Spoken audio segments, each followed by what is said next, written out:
mu ntara ya Katanga ikumiye AFC M23 bidasubirwaho. Ni guverinoma ya Repubulika Iharanira Demokarasi ya Kongo imaze gutangaza ko ihangayikishijwe n'ibikorwa bya gisirikare bishobora kuvuka mu majyepfo y'igihugu nyuma y'uko hagaragaye umutwe mushya w'inyeshyamba mu ntara ya Katanga, ibintu bishobora guhindura imiterere y'intambara isanzwe ibera mu burasirazuba bw'igihugu. Mu nama y'abaminisitiri yabereye i Kinshasa ku itariki ya 13 z'ukwezi kwa gatatu 2026, ubutegetsi bwa Kinshasa bwatangaje ko inzego z'ubutasi za gisirikare military intelligence zatangiye kubona ibimenyetso by'uko hari armed insurgent movement iri kwiyubaka mu majyepfo ya Kongo, cyane cyane mu gace kegereye Unapemba National Park no mu duce twitwa Rusinga n'ahitwa Kongo, nk'uko rero amakuru hari abigaragaza. Abasesenguzi ba gisirikare ndetse n'amakuru ari gutangwa n'inzego z'umutekano aravuga ko hari small combat unity cyangwa se mobile guerrilla cells zagaragaye zikoresha uburyo bwa hit and run operation, bagaba ibitero byihuse ku binidiro by'inzego z'umutekano ndetse no ku midugudu, nyuma rero zigahita zisubira mu ishyamba mu misozi, nk'uko rero bitangaza. Aho rero bagaragaza ibiri kugenda biba ndetse n'ibikomeje kugenda bigaragara. Guverinoma ya Repubulika ya Demokarasi ya Kongo rero iravuga ko ibikorwa by'umutwe byagaragaye cyane bishobora kuba bifite aho bihuriye n'ibigenda bivugwa kuri M23, nk'uko rero bigaragara. Umuvugizi wa guverinoma Patrick Muyaya yatangaje ko inzego za leta zikeka ko uwo mutwe mushya ushobora kuba ufitanye isano n'indi mitwe yitwaje intwari isanzwe ikorera muri Kongo, cyane cyane M23 ndetse n'umutwe w'abarwanyi ba Batanga. Yagize ati harimo ibimenyetso byerekana ko hari insurgent network iri kugerageza gushyiraho operational bases muri Katanga. Turimo gukurikirana niba hari coordination cyangwa se logistical links n'indi mitwe nka M23 cyangwa se Katanga. Ibi byatumye ubutegetsi bwa Kinshasa butangira military surveillance operation, harimo kohereza reconnaissance patrouille, gukoresha aerial surveillance no kongera troop deployment mu bice by'ahitwa Mitwaba n'ahitwa Rusinga.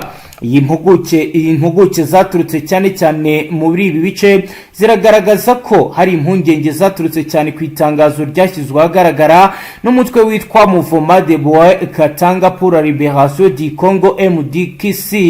Umuvugizi w'uyu mutwe Ngoyi Kaumwimba Tigre aravuga ko afite ipeti rya colonel, yatangaje ko abarwanyi babo batangiye Armed Liberation mu rwego rwo kurwanya ubutegetsi bwa Kisekedi. Mu itangazo ryasohotse ku itariki ya 6 z'ukwezi kwa gatatu 2026, uyu mutwe wavuze ko wamaze kugenzura uduce twitwa Rusinga n'ahitwa Nkonga muri territoire yitwa Mitwaba, aho bavuga ko bashyizeho forward operating position n'ahantu hakorera logistic coordination. M23 nta kiratangaza kubiri kugenda biba, ariko hagati uzongeye gukomera FRDC kuri iki cyumweru ku itariki ya 15 z'ukwezi kwa gatatu 2026 izindutse irasa bikomeye mu misozi ya Minembwe. Bihagaze gute mu ntara ya Kivu y'Amajyepfo? Amakuru ari guturuka mu baturage ndetse na local informa zacu zirahangaha aravuga ko ingabo za FRDC ziri gukoresha drone mu gutera ibisasu mu bice bya Kalingi no mu nkengero zaho muri territoire ya Mwenga iherereye muri Minembwe na Mikenke, unyuze mu nzira zahitwa Zibisambo. Kaba rero kandi kunze kuba ahantu hagoye kugerwa mu bihe by'intambara, nkuko abatangabuhamya babitangaza. Baravuga ko drone za FARDC zabyutse zisuka ibisasu zitera mu bice bitandukanye bya territoire ya Fizi, nkuko rero biri kugenda bitangazwa. Bakavuga ko urugamba rukomeye rwakaze. Umwe mu baturage wifuje kutagaragaza amazina ye yagize ati mwijoro drone zatambutse zirasa mu bice bya Fizi, naho ubu mu gitondo ku cyumweru zituruka zirasa muri Kalingi. Ejo nibwo rero zaturutse zarashe mu Mikenke. Ibikorwa rero bya gisirikare bikomeje kugenda byongera, niko bitangazwa ko urugamba rukomeye rugiye gukomera. Ku murongo wa telefoni turi kumwe na Roko Informa wacu ugiye kutubwira ibiri kugenda biba ndetse nuko bihagaze mu bice bitandukanye. Mutama Bwana Safari, wiriwe neza? Mwiriwe. Yego, tudatinze rero turagira ngo uduhe ishusho y'urugamba ruri kuba. Bihagaze gute kugeza ubu?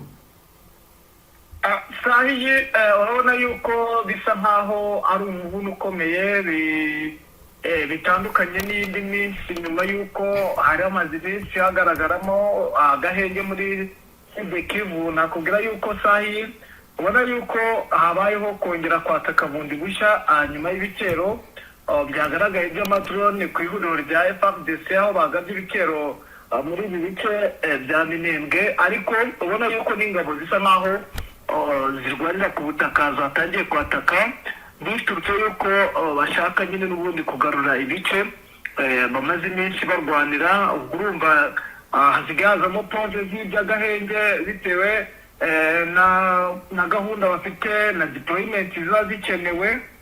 ubwo rero bigaragaza neza ko bitoroshye, ariko nakubwira ko kugeza ubu nta rizati zifatika zari zagaragara bitewe n'uko ntacyo bari batangaza, ariko imirwano n'ubundi iracyari muri izo nkengero za Karingi, ndetse bisa nkaho bashaka kwinjira n'ubundi muri centre ya za Minembwe. Nicyo kintu kigaragaza ko hari gahunda ifatika yo kuba n'ubundi bakomeza gukomeza urugamba, bitewe n'uko bamaze gutora abayobora urugamba nyuma y'uko bamaze kubona ko harimo abagiye bagambana. Akaba ari nacyo cyatumye bamwe mu basirikare ba TPDF basa nkaho baretse urugamba, bivuga ko mu basirikare ba FARDC harimo abagambanyi babashaga kuba barasa ku basirikare n'ubundi bafatanyije n'iri huriro rya FARDC, bityo ukaba ubona yuko hari imbaraga zongerewe mu gutora abashinzwe ama operasiyo. Urumva rero ni urugamba rugiye gukomera, kandi bitewe n'uko bashyizemo amaraso mashya. Urumva ntabwo biri buze korohera iri huriro rya AFC M23 ndetse na MLDT twirwanaho, bitewe n'uko babahaye kondisiyo ikomeye cyane yo gukomeza kuhavansa kandi bakagarura ibice byihuse. Yego, ibi rero bihabanye n'uko n'ubundi bakoze igisa nka deployment, aho mu mujyi wa Uvira basubije inyuma abasirikare benshi bari bari muri ibi bice bya Uvira baberekeza aho bita Ibaraka, bitewe n'uko wenda hari amakuru bakiriye bashaka ko bareba buryo ki bakomeza gucunga umutekano. Bivuga ko bishoboka kuba ihuriro rya FPR rishobora kuba ryarasimbutse ryararenze za Uvira ndetse na za Baraka, akaba ariho bazagotera igisirikare ingabo ziri muri biriya bice bya hariya hose mu misozi y'indondo ya Bijombo, ndetse n'abari za Uvira ndetse no muri biriya bice byose n'imikandara. ubwoba rero basa nkaho bagize mu buryo bwo kugira ngo bafungure fuwe batazagoterwamo hagati nk'uko biri gupanga ko Uvira igomba kujya mu biganza by'ihuriro rya AFC M23. Rero byatumye n'ubundi habaho gutatanya ingabo mu bice bigiye bitandukanye kugira ngo hatazagira kuba ikosa ryo kongera kubagoteramo hagati ku butasi iri huriro rya FARDC bakoze na bamwe muri AFDB. Bisa nkaho ko abakuriye ubutasi muri ino zone ya Sud Kivu n'abaturuka muri FPNB aho bavumbuye umugambi ukomeye yuko bashaka kugotagota ingabo zose bakazazigotera muri bino bice, muri ino misozi ya za Ibondombe ya Bijombo no muri biriya bice byose, bagafata Uvira bafatana muri axe ya Tanganyika Baraka. Urabona yuko inkomere n'abarwayi cyangwa n'imirambo ziri guca kuri Pont de Karundu. Urumva rero baramutse bahafashe ziri kwaca zija hehe? Urabona ziri kugwa ku rugamba muri biriya bice cyangwa ziri gukomerekera ku rugamba muri ibi bice bya hano za Remera. Mu mirwano mito iboneka harimo iziboneka z'inkomere ndetse no hejuru muri teritwari ya Mwenga n'iziva za Minembwe zose nyine zica kuri Pont de Karundu zikambutswa. Bivuga yuko hari n'iz'Abatanzaniya bamaze iminsi batwara nyine bitewe n'uko ibitaro bitabasha kwakira umubare w'abasirikare nyine bari kugwa ku rugamba. Bigaragaza nyine ko bo bamaze kuvumbura ko n'ubundi bashaka kubagoteramo hagati, noneho bakabura aho bazajya berekeza mu gihe babonye inkomere ku mirongo y'urugamba muri ya misozi, kuko nakubwira yuko aba FDLB n'abasirikare bagiye batandukanye ba FARDC bamaze kujya hejuru mu ndondo ya Bijombo ari benshi ku rwego rwo hejuru. Ibi rero ubutasi bw'aba FDLB bakoze bakabona ko bashaka kuba babakurura bakajya muri biriya bice bakazafata Uvira, abafata muri mukandara wa Tanganyika Baraka, bigasa nkaho babagoteramo hagati. Akaba ariyo mpamvu babonye ko habayeho gusubirwaho kunyuma. Benshi wenda bazi ko ari ikibazo cy'ubwoba se cyangwa cyo guhunga umujyi wa Uvira, oya, ahubwo nuko bakoze gusubira inyuma kugira ngo hatazabaho ikosa ryo kuba bagoterwamo hagati. Urumva rero ni tactique bakoresheje biturutse ku butasi bamaze gukora, ariko nakubwira yuko ibintu bikomeye kandi bitari buze koroha muri izi bice byose bya Sud-Kivu.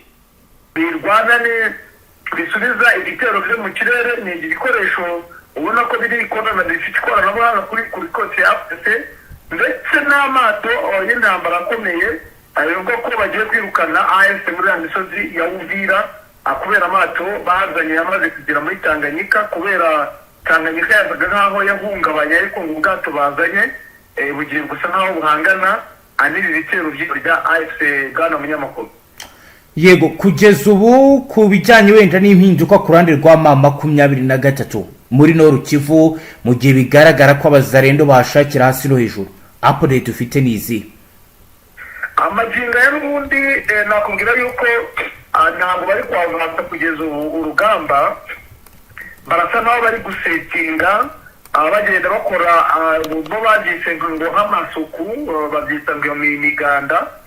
Gukora amasuku rero ni ukugenda barebamo, kuko buriya kurwanya abo bazarendo ni ibintu biba bigoye, kuko abenshi ni abaturage, ntabwo warwanya abaturage, biba ari ibintu bigoye cyane, kuko abo bazarendo ni itsinda rigari cyane. Buriya ushobora gusanga nko mu mujyi wa Goma abawutuye benshi ari abo bazarendo nka 60%, kandi urumva ni abaturage. Kubarwanya rero ni ikintu kiba kigoye, ariko urabona yuko ino minsi kuva ibitero byagabana bamaze iminsi bari mu mikwabo, ariko urabona yuko n'ubundi hari ikiri gukorwa. Hari bamwe bagiye bafatwa ndetse nabo bakomeje kugenda baganiriza, ubona yuko n'ubundi icyo bari gukora ari icyo ngicyo, ndetse no kugenda bareba mu bice bigiye bitandukanye bikikije n'umujyi wa Goma no mu bindi bice cyane cyane muri Rucuro. Hari amaoperasiyo agiye atandukanye bigaragaza ko n'ubundi ari nk'igikorwa barimo cyo kuba nyine bari kugira ngo babanze barebe neza abangaba se bifashe gute, bimeze bite.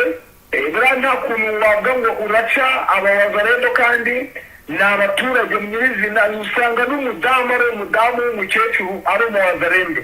Ni ibintu rero bisa nk'ibigoranye, ariko ubona yuko AFC ikomeje kugenda yiyunga nabo, ibakuramo amakuru baganira, kuruta kugenda babereka ibyo bazakora. Ubwo bari gushora ku kintu bita amafaranga nabo, bitewe n'uko FARDC itanga amafaranga, hari abaturage y'amafaranga kugira ngo bajye batanga amakuru. Rero na AFC yatangiye kugitanga amafaranga ku baturage bo muri ibyo bice byose bigiye bitandukanye, aho bakeka ko bakorana bya hafi n'ihuriro rya FARDC.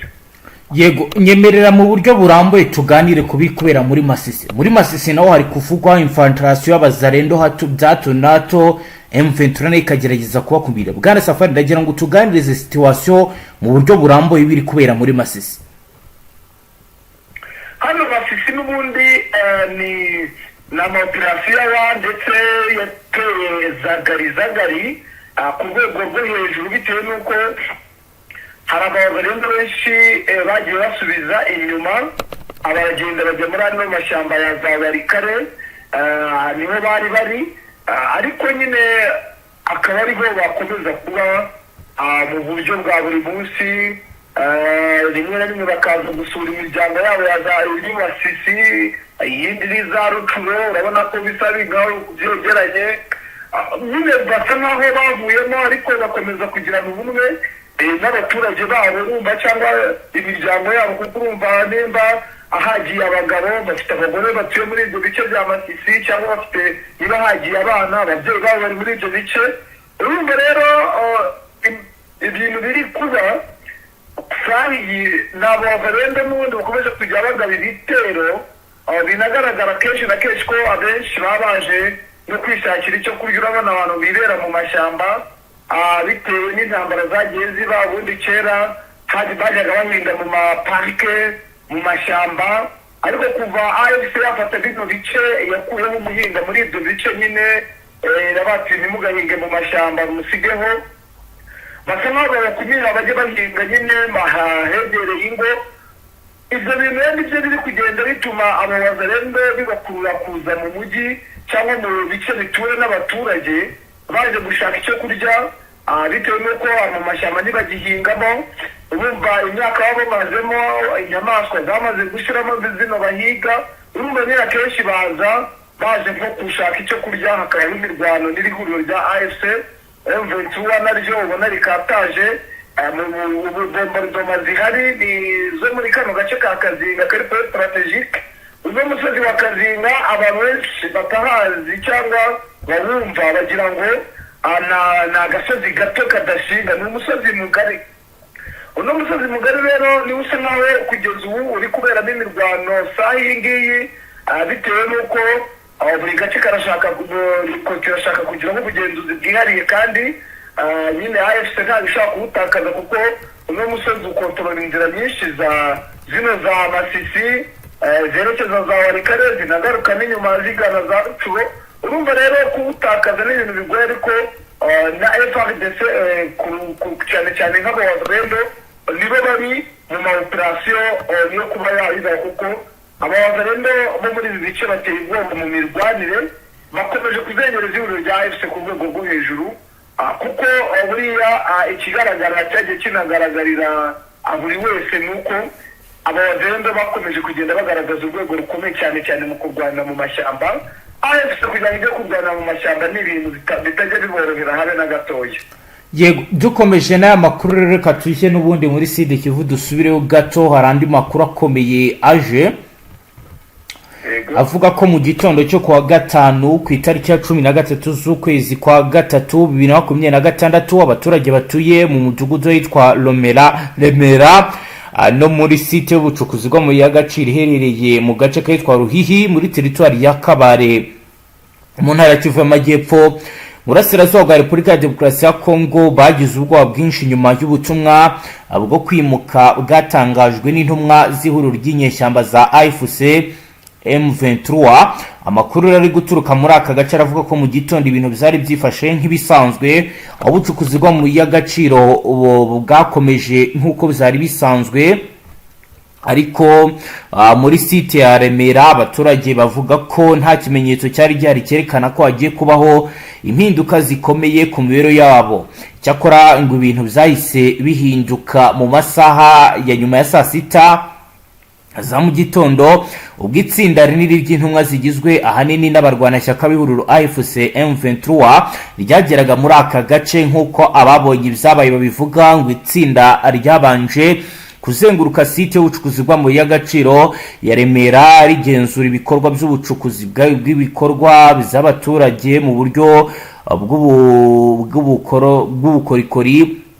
Nyuma y'igenzura ry'aho hantu berekeje muri aka gace aho bita site, aho abaturage benshi batuye bakora ubucuruzi butandukanye. Nyuma y'uru ruzinduko hatangajwe ubutumwa bwagejwe ku baturage butuma habaho ihungabana rikomeye ry'abaturage. Nk'uko abaturage babitangaza, ngo muri ubwo butumwa abatuye muri aka gace bahawe ubufatwa nk'abaturage kavukire, basabwe guhagarika ibikorwa by'ubucuruzi n'ubundi bucukuzi bwose bakoraga, maze bakimukira mu nkambi yitwa Champenzi iri nko mu ntera y'ibirometero 3 uvuye kuri site ya Remera, mu gihe bagifatwa nk'abaturage kavukire. Ibi rero benshi babifashe nk'aho bagiye kuba bahura n'ibibazo bikomeye, kuko batumva impamvu bari gukurwa muri gakondo yabo.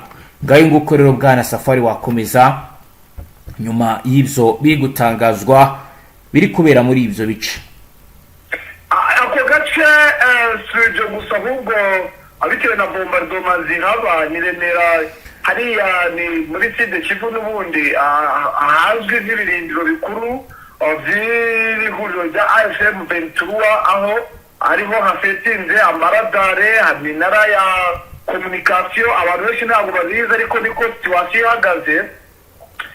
abenshi bashobora kugira wenda ni uburyo bwo kwirukana abaturage, ariko ni uburyo bwo kugira ngo nabo babarinde, bitewe n'uko AFC ifite ubwoba yuko bahagaba ibitero, kandi urabizi ko bijya bibaho cyane ku rwego rwo hejuru, aho basigaye bahagaba ibitero biturutse harya i Bujumbura. urabizi mu minsi yashize hari imbunda ziremereye z'abashezi ba Kibitoke. urabizi ko obstacle yo kurandura iyo minara birangira n'ubundi iyo minara batabashe kwiranda, kuko iyo ndege iyo mbunda yari Kibitoke nayo yaje kuraswaho igashwanyagurika. kuba wenda babakura muri ibyo bice birasa nk'aho bamaze kwakira amakuru, kandi ni nako situwasiyo ihagaze. ihuriro rya FARDC riri muri gahunda ikomeye yo kugaba ibitero kuri AFC mu bice byose barimo muri bino bice bya Sud Kivu. kandi urabizi neza ko bino bice bya Sud Kivu ahantu AFC igiye iri ahafite ibirindiro, urabona ko hagiye hatuwe ku rwego rwo hejuru.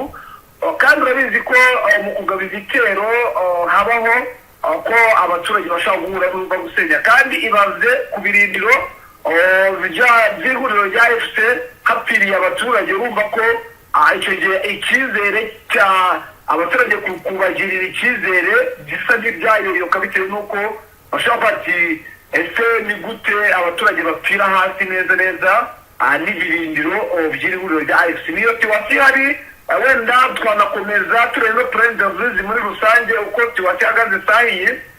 biragaragara yuko n'ubundi imyiteguro ikomeye nyuma y'uko iri huriro rya FARDC ryakiriye ubwato muri ibi bice, kuko igikoresho abafashe gikomeye gikumira ubwirinzi bw'ikirere bagishyize muri Nord Kivu, ariko amato yose urabizi ko muri Nord Kivu nta gace bafite gakora ku mazi cyane bagenzura. amato yose bamaze kuyageza muri Tanganyika, ubu yatangiye akazi. bigaragara yuko bari gutegura operasiyo simusiga. wabonye yuko n'abayobozi kuva video barabonye ko noneho bazanye abasirikare bari ku rwego rwo hejuru. ni mu gihe kandi mu kibira hari tureni zikomeye cyane zaba bamwe b'abasirikare twakwita nk'abasivile bo mu Burundi bari mu myitozo. bigaragaza ko hari tureni zikomeye kugira ngo barebe buryo ki bagaba ibitero byamaze gupangwa, kandi urabona ko deployment ziri gukorwa haba kuri kote ya AFC Ventura, haba kuri kote ya FARDC n'abafatanyabikorwa wayo. basa nk'abiteguye n'ubundi ku rugamba rugomba kubera muri ibi bice, kuko gahunda ihari yo kwirukana AFC Ventura muri ibi bice n'ubundi bya President Ruzizi, ndetse bakagira garuka bakaba banagaruka n'ubundi bazigoma, nk'uko planification zabo zetaye mu migambi yabo. kandi urabona yuko ariko situwasiyo ihagaze bwa munyamakuru. yego Safari, reka tugushimire cyane dusoreza aha. yego namwe reka tubashimire. namwe banywanyi mudateba kubana natwe nga kuri Mbonesha kuri mwe rugende bashyikiriza amakuru atusuye abarabana n'umutekano, politiki, ububanyi n'amakungu ndetse n'ubuzima bwa munsi bw'abanyagihugu. turabashimiye cyane wowe dukurikiye bwa mbere. cyo ndasabone ntuzongere gucyukundira amakuru ndetse n'ibindi biganiro tubashyikiriza ngaha. Hasta la vista.